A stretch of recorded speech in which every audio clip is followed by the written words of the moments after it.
As you rest peacefully tonight, imagine standing at the edge of a rainforest. Not the orderly planted forest you might find in temperate regions, but the chaotic, overwhelming abundance of a tropical rainforest, where more species exist in a single hectare than in entire countries of temperate zones, where every surface teems with life, where relationships between organisms are so intricate and specialized that scientists continue discovering new connections after centuries of study, and where the very air itself feels alive with the hum of countless insects, the calls of hidden birds, and the rustle of unseen creatures in the canopy overhead. Tonight, as you drift towards sleep, you'll journey through the hidden connections that make rainforests work, the invisible networks of fungal threads connecting tree roots underground, the complex partnerships between plants and the specific insects that pollinate them, the nutrient cycling systems that support life on surprisingly poor soils, the vertical layering that creates distinct ecosystems at different heights in the same forest, and the delicate balance of relationships that makes rainforests simultaneously the most productive and most fragile ecosystems on Earth. Tropical rainforests cover less than 6% of Earth's land surface, but contain more than half of all terrestrial plant and animal species, an explosion of biodiversity concentrated in the warm, wet band around the equator, where year-round warmth and abundant rainfall create conditions for life to diversify into countless specialized niches. A single tree in the Amazon might host more species of ants than exist in all of Britain, while a few acres of rainforest can contain more tree species than all of North America. This extraordinary diversity emerges from millions of years of evolution in stable, productive conditions, where competition for resources has driven ever-increasing specialization. Unlike temperate forests that experience harsh winters, forcing organisms to be generalists capable of surviving varied conditions, tropical rainforests have maintained relatively constant temperatures and moisture for millions of years, allowing organisms to specialize narrowly and depend on very specific resources, relationships, and niches. The architecture of a rainforest creates multiple distinct ecosystems stacked vertically in the same location. The emergent layer, where the tallest trees poke above the main canopy, experiences full sun, strong winds, and temperature extremes. The canopy layer, the dense ceiling formed by interlocking tree crowns, hosts most of the forest's biodiversity, an aerial world so rich in resources that many animals never descend to the ground. The understory layer, the darker region beneath the canopy, supports shade-tolerant plants and animals adapted to dim light. The forest floor, surprisingly sparse in vegetation due to low light levels, specializes in decomposition, quickly recycling nutrients from dead organic matter. These layers don't exist in isolation, but are connected by countless vertical relationships. Nutrients cycled upward through tree trunks, water flowing downward through rainfall and leaf drip, seeds falling from canopy to floor, vines climbing from floor to canopy, and animals moving between layers to feed, breed, or escape predators. The forest functions as an integrated system where changes in one layer affect all others through cascading consequences that can take years to fully manifest. The relationships between organisms in rainforests extend far beyond the simple predator-prey or competitive interactions that dominate temperate ecosystems. Mutualism, relationships where both species benefit, is extraordinarily common. with many plants depending on specific animal species for pollination or seed dispersal, and many animals depending on specific plants for food or shelter. These partnerships are often so specialized that neither species can survive without the other, creating evolutionary dependencies that link the fates of completely different organisms. The speed of nutrient cycling in rainforests is remarkable. Dead leaves that would take months or years to decompose in temperate forests can disappear within weeks in tropical conditions, where warmth, moisture, and abundant decomposers quickly break down organic matter and release nutrients back to living organisms. This rapid recycling supports high productivity despite surprisingly nutrient-poor soils, creating the paradox of lush forests growing on soils that would be considered unsuitable for agriculture. As you prepare to explore rainforest connections tonight, rest in wonder at the fact that these ecosystems represent life at its most elaborate and interconnected, where millions of species coexist through relationships ranging from cooperation to competition, where the removal of a single species can trigger cascading effects throughout the community, and where the complexity is so great that humans have barely begun to catalogue the organisms present, much less understand all their relationships and ecological roles. The Wood Wide Web. Underground fungal networks. Descend now beneath the forest floor into the hidden network of fungal threads that connect tree roots across the rainforest, creating what scientists call the Wood Wide Web, an underground communication and transport system through which trees share resources, warn each other of threats, and support young seedlings, demonstrating that forests function more like superorganisms than collections of competing individuals. Mycorrhizal fungi, literally fungus roots, form partnerships with roughly 90% of plant species worldwide. But nowhere are these relationships more complex and crucial than in tropical rainforests. These fungi grow thread-like structures called hyphae that extend from plant roots into surrounding soil, creating a vast underground network that can stretch for miles. A single handful of forest soil might contain several miles of fungal threads, invisible to the eye but absolutely crucial for forest function. The partnership works through exchange. Fungi provide plants with water and mineral nutrients, particularly phosphorus and nitrogen, that their hyphae can access from soil volumes far larger than roots alone could reach.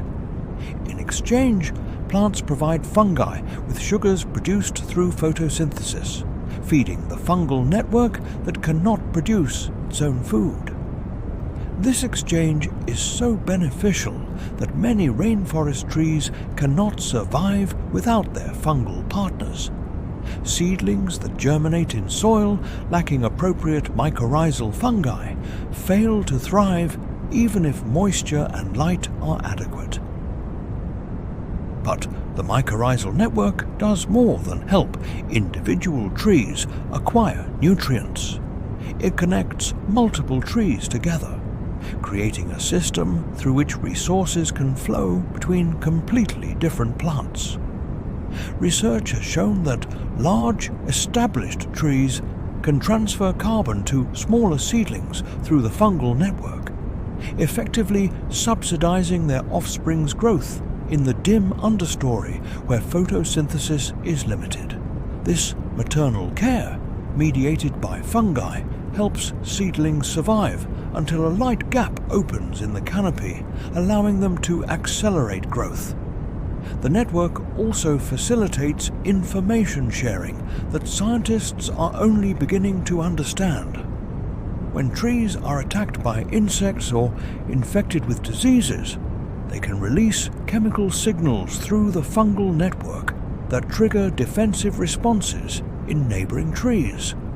These warned trees then produce defensive compounds, toxins, enzyme inhibitors, or sticky resins, before the threat reaches them, demonstrating a form of plant communication that depends entirely on the fungal intermediary. Different tree species in rainforests are connected to different fungal networks, creating a patchwork of underground communities where species-specific partnerships coexist in the same soil volume. Some trees associate with dozens of different fungal species simultaneously, while maintaining strongest connections with particular fungi that provide specialized services. This fungal diversity mirrors the plant diversity above ground, with different fungi specializing in different soil depths, nutrient types, or environmental conditions. The mycorrhizal network also influences forest composition and succession by creating feedback loops that affect which species can establish and thrive in particular locations. When a large tree dies and a light gap opens, the established fungal network may favor certain plant species that already have connections to compatible fungi, giving them competitive advantages over species that would need to establish new fungal partnerships from scratch. This fungal legacy can influence forest structure for decades or centuries. Rainforest soils, despite supporting lush vegetation, are often surprisingly nutrient-poor because warm, wet conditions cause rapid weathering that leaches minerals deep below root zones. The mycorrhizal network compensates for this by creating an efficient nutrient capture and retention system that intercepts nutrients before they can leach away, quickly transferring them to plants that incorporate them into living tissue. When that tissue eventually dies and decomposes, the fungal network recaptures the nutrients, maintaining them in the biological cycle rather than losing them to deep soil layers. The fungal network also stores carbon, both in the living fungal tissue itself and in soil organic matter that fungi help create through decomposition. Some estimates suggest that mycorrhizal networks store more carbon than all plant roots combined, making them crucial components of forest carbon budgets and important factors in global carbon cycling and climate regulation. Deforestation disrupts these fungal networks catastrophically. When trees are removed, the fungi that depended on them for sugars die back, sometimes disappearing entirely. This means that even if forest is allowed to regenerate, the loss of fungal diversity can hamper recovery, as seedlings struggle without established fungal partners. Restoration efforts increasingly recognize the importance of maintaining or re-establishing mycorrhizal networks to support forest recovery.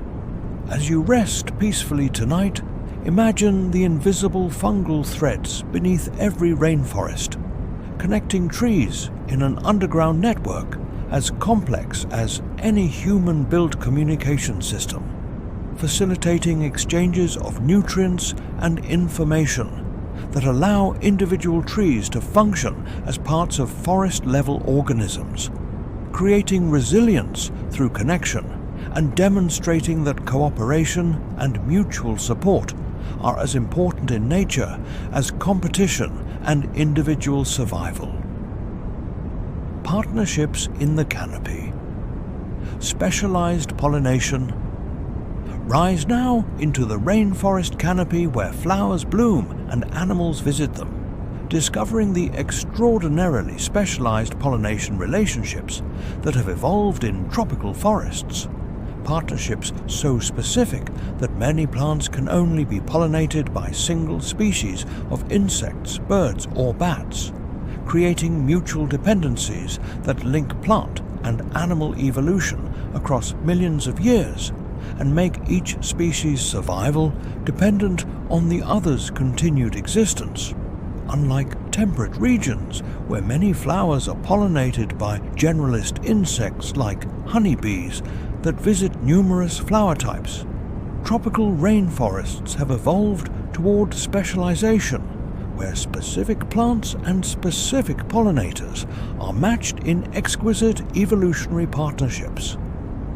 Some orchids can only be pollinated by single species of bees or moths, having evolved flower shapes that perfectly match their pollinators' anatomy, while excluding other visitors through structures that would seem comically over-engineered if their specificity weren't so crucial. The bucket orchid provides a remarkable example of specialized pollination. Its flowers produce fragrant oils that attract male euglossine bees, which collect the oils to use in attracting mates.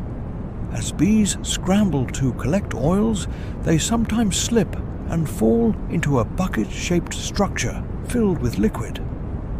The only escape route forces bees through a narrow passage that deposits orchid pollen precisely on their backs, which will be transferred to the next bucket orchid the bee visits. This system works only with specific bee species that have the right size, behavior, and chemical preferences. Fig trees and fig wasps demonstrate one of nature's most intricate mutualisms. Each of roughly 750 fig species has its own unique wasp species that pollinates it, and no other fig species. Female wasps enter figs through a tiny opening, losing their wings in the process, lay eggs inside while simultaneously pollinating the fig flowers, then die. Wasp larvae develop inside the fig while seeds mature, and adult wasps emerge, mate inside the fig. Then females fly away carrying pollen to find new figs to pollinate. Neither figs nor wasps can reproduce without their partner. Many rainforest trees bloom at night to attract bat pollinators, producing large pale flowers with strong musky scents and copious nectar that appeal to bats' senses. These trees have evolved to open flowers after sunset, position them away from foliage where bats can easily hover to feed, and produce sturdy flowers that can support the weight of visiting bats. The bats, in turn, have evolved long tongues, excellent night vision or echolocation, and hovering flight that allows them to access flowers while transferring pollen on their fur. Hummingbirds and certain rainforest flowers demonstrate coevolution so specific that flower shape matches bird bill shape precisely. Some flowers have curved or spiral structures that match the curved bills of particular hummingbird species, effectively excluding other birds while ensuring that the correct pollinator must contact pollen when feeding. The birds gain exclusive access to nectar resources, while plants ensure pollen is delivered to appropriate recipients rather than wasted on incorrect flower species. The evolution of these specialized partnerships involves reciprocal selection, where changes in one species create selection pressures on the partner species. If flowers evolve longer nectar tubes, pollinators with longer tongues gain advantage. If pollinators evolve longer tongues, flowers can evolve even longer tubes, excluding other pollinators. This evolutionary arms race can lead to extraordinary specializations. Some hawk moths have tongues over 10 inches long, matched to orchids with nectar tubes of similar length. Chemical communication is crucial in these partnerships. Many flowers produce volatile compounds that attract specific pollinators from considerable distances, essentially advertising their presence using chemical signals that float through the forest. Pollinators learn these chemical signatures and seek them out, creating scent-mediated matchmaking between plants and animals that depend on each other for reproduction. The timing of flowering and pollinator activity must be synchronized. Flowers that bloom when their pollinators aren't active won't be fertilized, while pollinators that emerge when their flowers haven't bloomed will starve. This synchrony requires both partners to respond to the same environmental cues, rainfall, day length, temperature, and maintain consistent timing across generations, creating strong selection for reliable seasonal patterns. These specialized relationships create vulnerability. If one partner declines or goes extinct, the other may follow.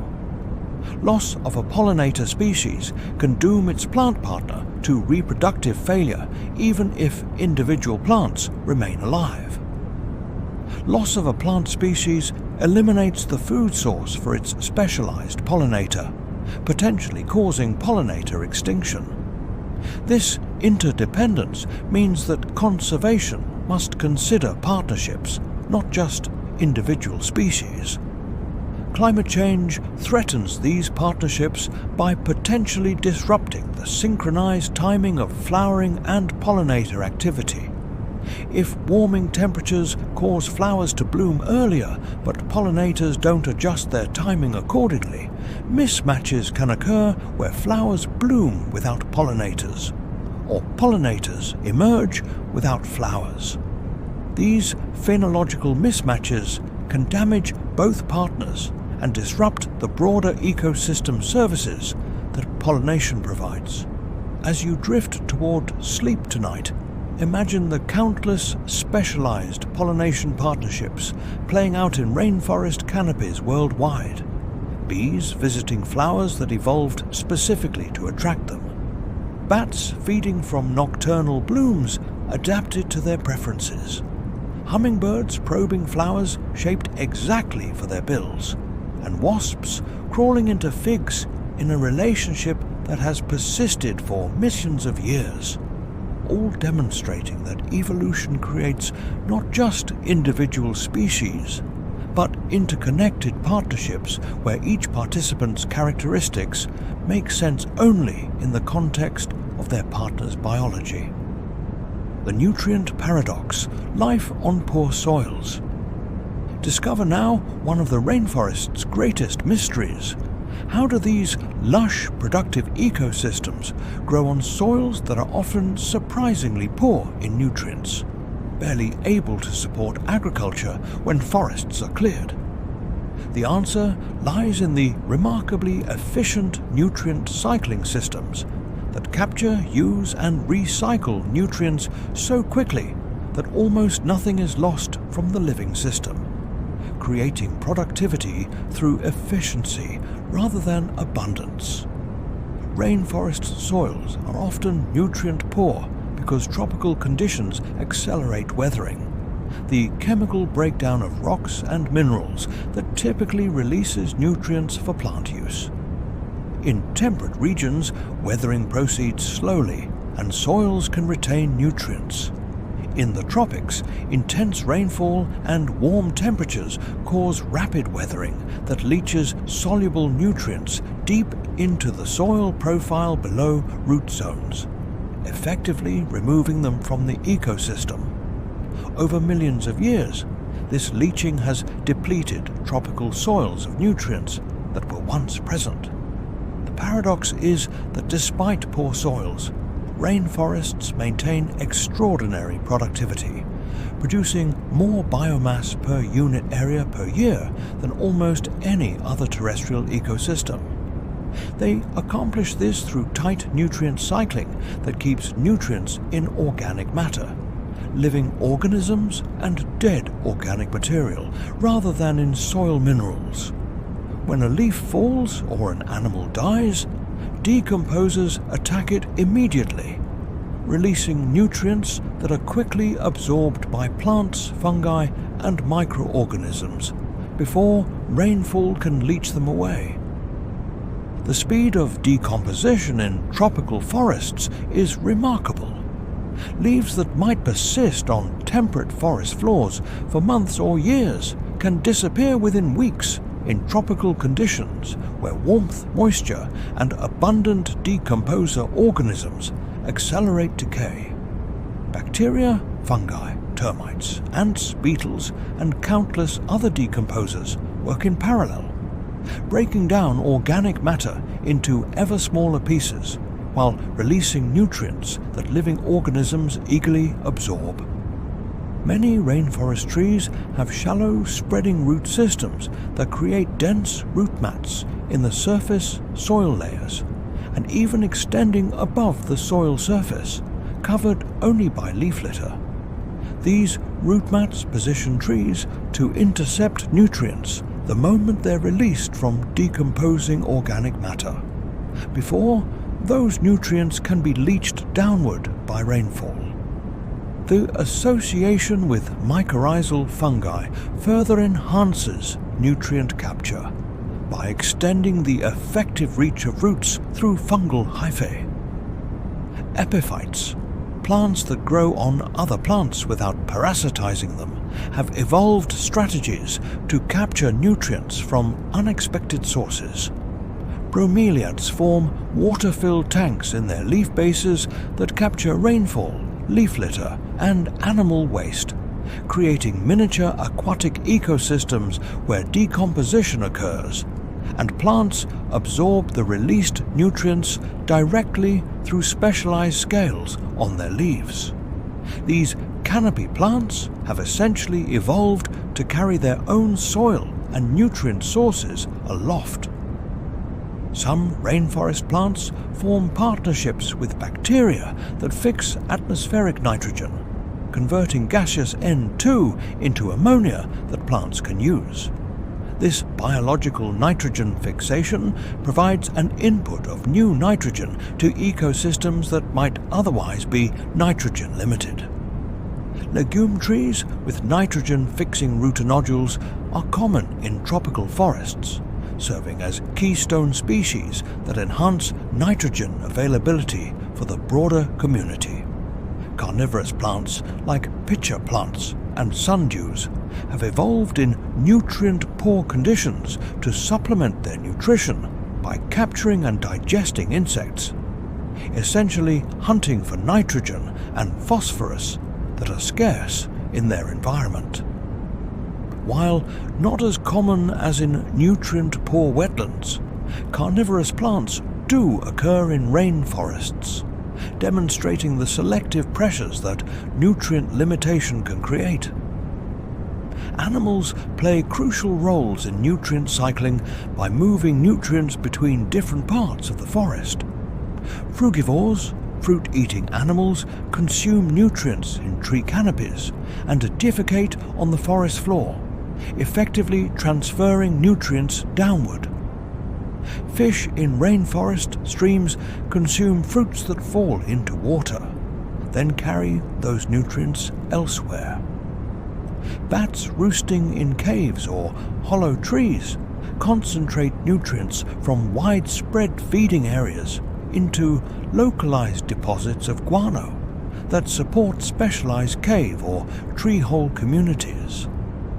The nutrient poverty of tropical soils explains why slash-and-burn agriculture can be sustainable if practiced correctly with long fallow periods. When forest is cleared and burned, the nutrients locked in plant tissue are released as ash that temporarily enriches soil, allowing crops to grow for a few years. But without the efficient cycling systems of intact forest, nutrients quickly leach away and productivity crashes, requiring abandonment and long recovery periods. Short fallow times or permanent clearing leads to degraded landscapes that resist reforestation. Large herbivores once played important roles in nutrient cycling that are now missing in many rainforests due to hunting pressure. Tapirs, peccaries, forest elephants, in African and Asian forests, and other large mammals consumed vegetation in one location and defecated in another, redistributing nutrients across the landscape.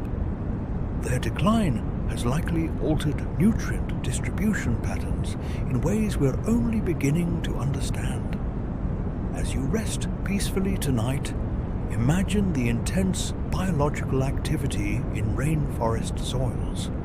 Countless organisms competing to capture nutrients the instant they're released from decomposing organic matter. Fungi extending their hyphal networks to intercept dissolved nutrients.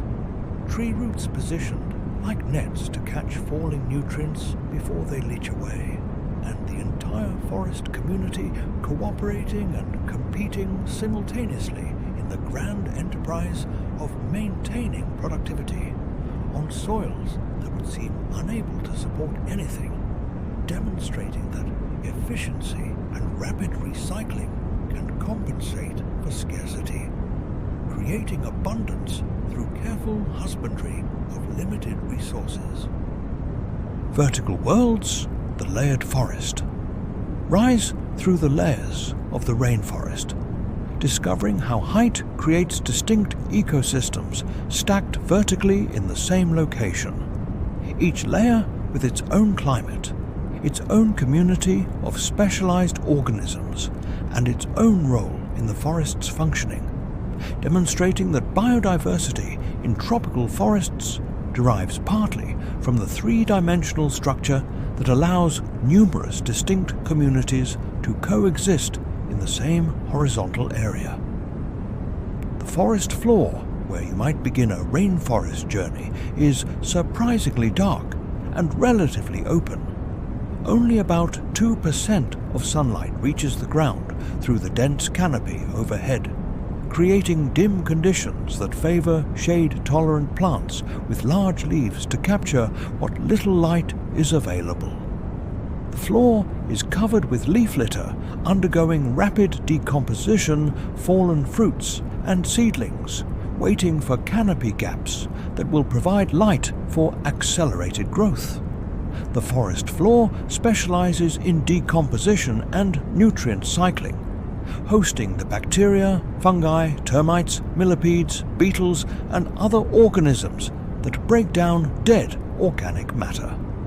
Large animals like jaguars, tapirs, and peccaries move across the floor, but surprisingly few plants grow here compared to more open habitats. The deep shade eliminates most vegetation except specialized understory plants adapted to low light. The understory layer, extending from ground level to perhaps 15 feet high, hosts shade-tolerant shrubs, small trees, and young individuals of canopy tree species waiting for opportunities to grow taller. Plants here have evolved to photosynthesize efficiently in extremely low light using large, dark green leaves packed with chlorophyll to capture the dim, filtered light that penetrates from above. Many understory plants have evolved alternative strategies, like producing brightly colored fruits to attract animals even in dim light, or developing large seeds with enough stored energy to allow seedlings to survive months or years in shade. Animal life in the understory includes many species that rarely or never venture into the canopy above or the floor below. Specialized birds, frogs, insects, and small mammals that exploit the particular resources and conditions of this middle world. Some insects have evolved wing patterns that mimic dappled light patterns of the understory, creating camouflage that works specifically in the particular light environment of this layer. The canopy, extending from about 60 to 130 feet above ground, forms the dense, continuous ceiling of interlocking tree crowns that captures most sunlight before it can reach lower layers. This layer hosts the majority of rainforest biodiversity, containing perhaps 70% of all rainforest species in an aerial world that until recently was barely studied because of the extreme difficulty of access. The canopy environment is completely different from the floor below. Hot, bright, dry and windy, rather than cool, dim, humid and still. Temperatures can be 15 to 20 degrees Fahrenheit higher in the canopy than at ground level, while humidity is lower and light intensity is hundreds of times greater. These differences create distinct selection pressures that have led to completely different communities in canopy versus floor environments. Many canopy animals never descend to the ground. Sloths, tree frogs, many monkeys, and countless insects spend their entire lives in the canopy, finding all necessary resources, food, water, shelter, breeding sites, without leaving the trees. Some species have evolved over millions of years without ever experiencing ground-level conditions, becoming so specialized for canopy life that they cannot survive if forced to the forest floor. Epiphytes, plants that grow on other plants, thrive in the canopy where light is abundant. Orchids, bromeliads, ferns and other epiphytes cover tree branches so densely that in some rainforests the weight of epiphytes can exceed the weight of tree leaves. These plants have evolved specialized structures to capture water and nutrients from rain, dust and organic debris that accumulates on branches, essentially creating sky gardens that host their own micro-communities of insects, spiders, frogs, and other small animals. The emergent layer, where the tallest trees extend above the main canopy, sometimes reaching 200 feet or more, experiences the most extreme conditions in the entire forest. Temperatures can soar during midday, wind speeds are high, and humidity fluctuates dramatically. Only the most vigorous, fast-growing trees reach this layer, where they gain full sun exposure but must withstand wind stress, intense solar radiation, and temperature extremes.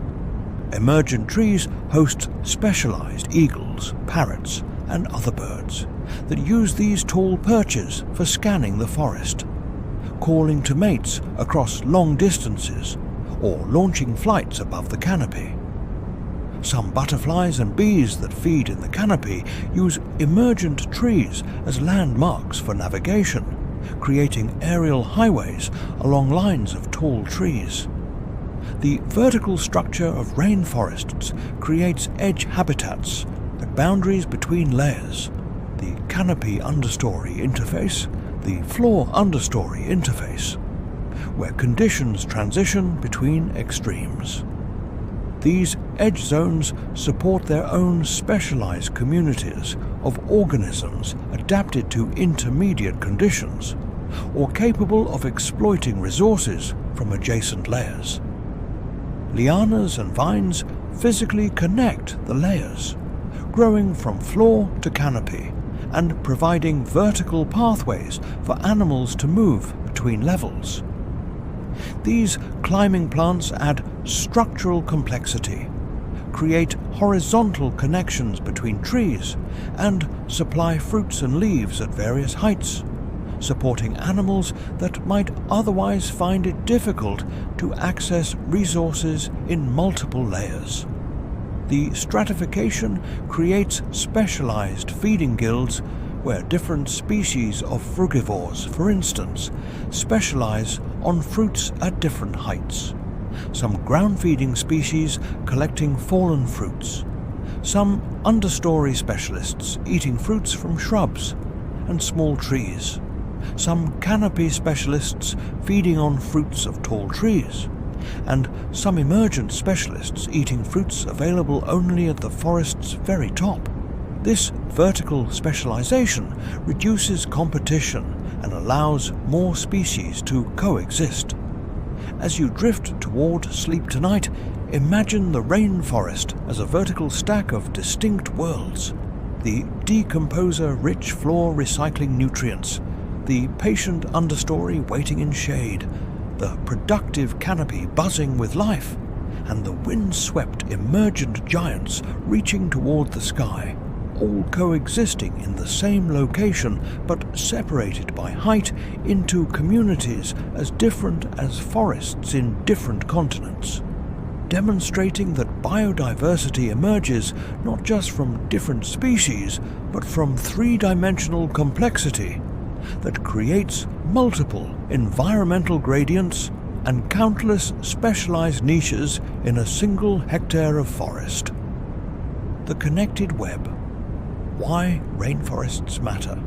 Rest now in contemplation of how rainforests influence the entire planet, regulating climate through rainfall generation and carbon storage, producing oxygen that circulates globally, housing species that may hold solutions to human challenges, and demonstrating through their complexity that Earth's ecosystems are interconnected in ways that make the health of tropical forests relevant to everyone, everywhere, regardless of proximity to these remote regions.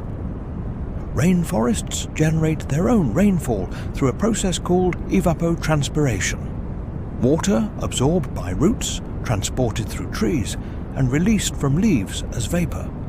This water vapor rises, condenses into clouds, and falls as rain, often within the same forest region.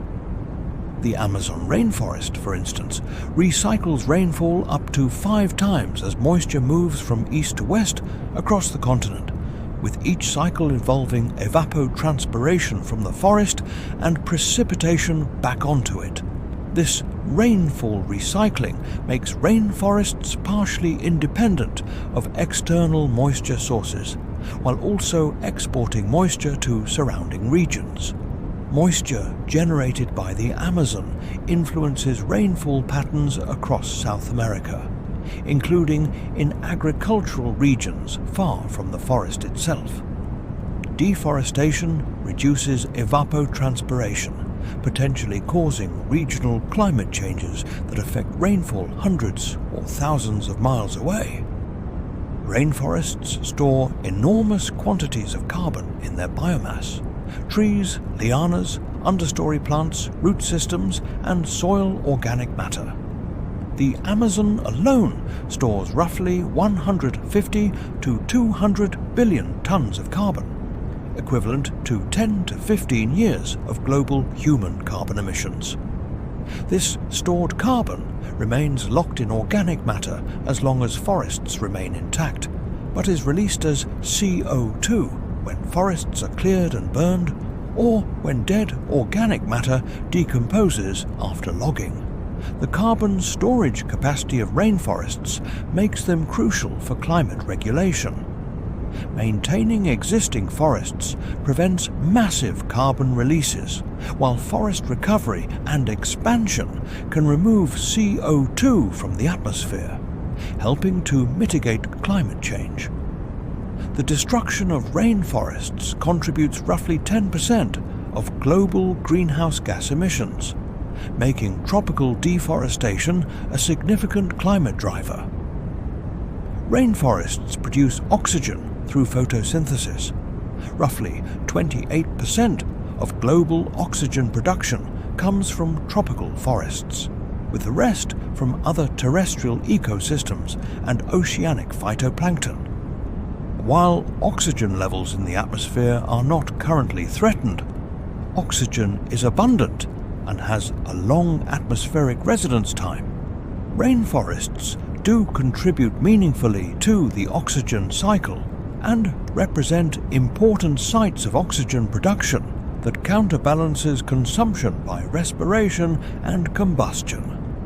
The biodiversity of rainforests represents potential solutions to human challenges. Many pharmaceutical compounds derive from rainforest species.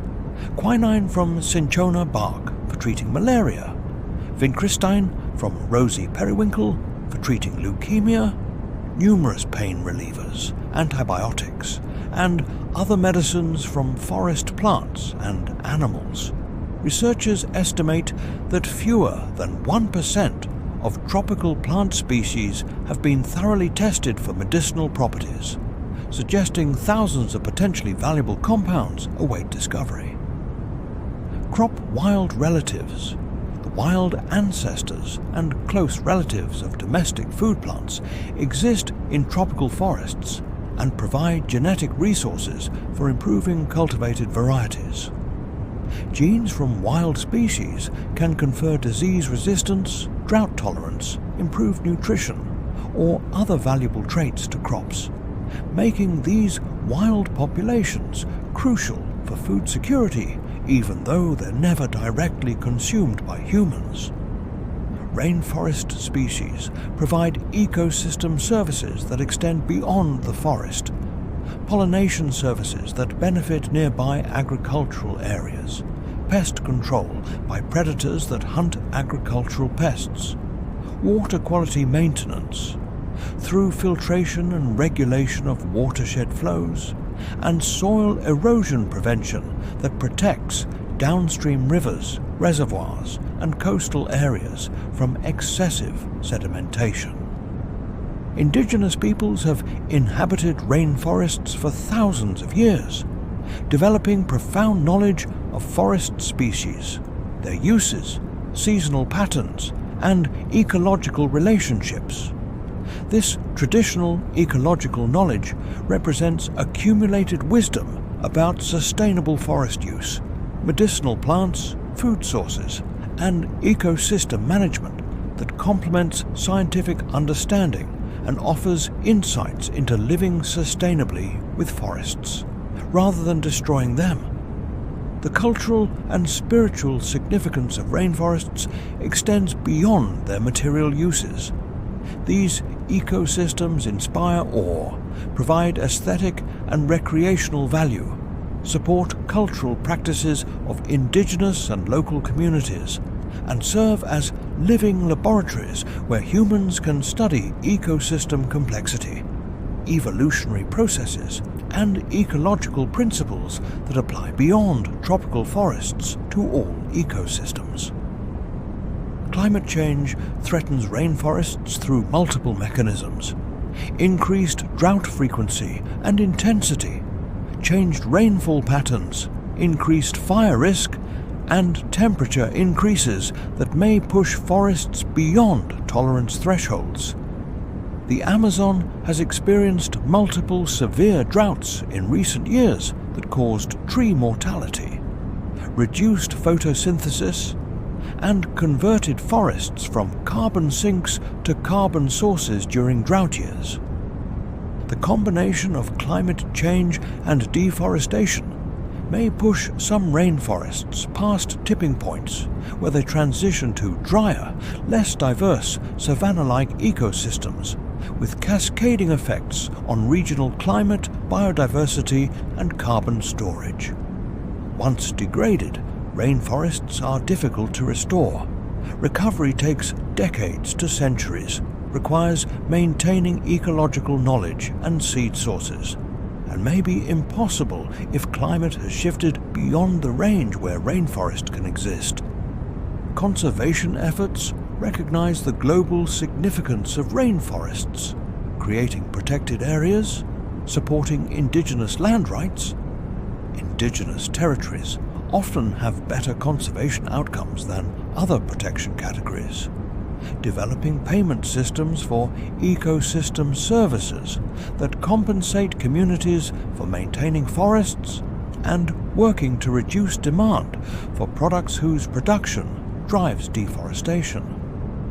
As you drift into peaceful sleep tonight, rest in awareness that rainforests, though geographically distant from most people, matter to everyone through their influences on climate, their storage of carbon that affects atmospheric composition globally, their production of oxygen that circulates worldwide, their hosting of biodiversity that represents evolutionary heritage and potential solutions to future challenges, and their demonstration that complexity and interconnection characterize living systems, making the health of forests relevant to the health of the entire planet, reminding us that we all depend on the continued functioning of these remarkable ecosystems, even if we never personally visit the steamy, green, impossibly complex world